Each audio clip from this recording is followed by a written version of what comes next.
নমস্কার। সেই সব স্বপ্ন, কবি সুনীল গঙ্গোপাধ্যায়। কারাগারের ভিতরে পড়েছিল জ্যোৎস্না, বাইরে হাওয়া, বিষম হাওয়া, সেই হাওয়ায় নশ্বরতার গন্ধ। তবু ফাঁসির আগে দীনেশ গুপ্ত চিঠি লিখেছিল তার বৌদিকে, আমি অমর, আমাকে মারিবার সাধ্য কাহারও নাই। মধ্যরাত্রি, আর বেশি দেরি নেই। প্রহরের ঘণ্টা বাজে, শান্তিও ক্লান্ত হয়। শিয়রের কাছে এসে মৃত্যু বিমর্ষ বোধ করে।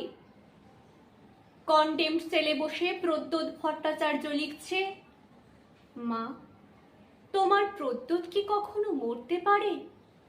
আজ চারদিকে চেয়ে দেখো, লক্ষ প্রদ্যোৎ তোমার দিকে চেয়ে হাসছে। আমি বেঁচেই রইলাম মা, অক্ষয়। কেউ জানতো না সে কোথায়।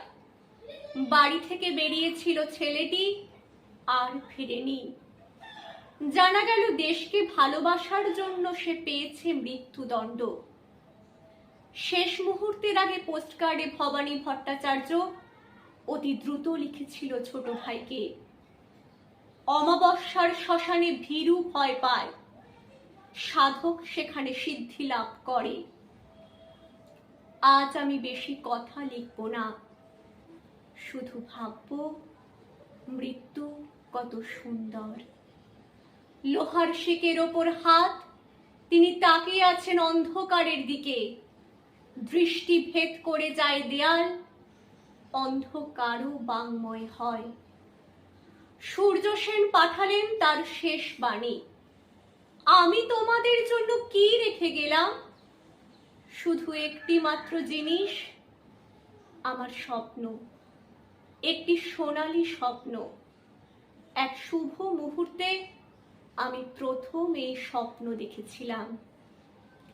সেই সব স্বপ্ন এখনো বাতাসে উড়ে বেড়ায়, শোনা যায় নিঃশ্বাসের শব্দ।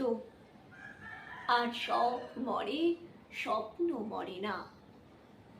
অমরত্বের অন্য নাম হয় কানু, সন্তোষ, অসীমরা জেলখানার নির্মম অন্ধকারে বসে এখনো সেরকম স্বপ্ন দেখছি।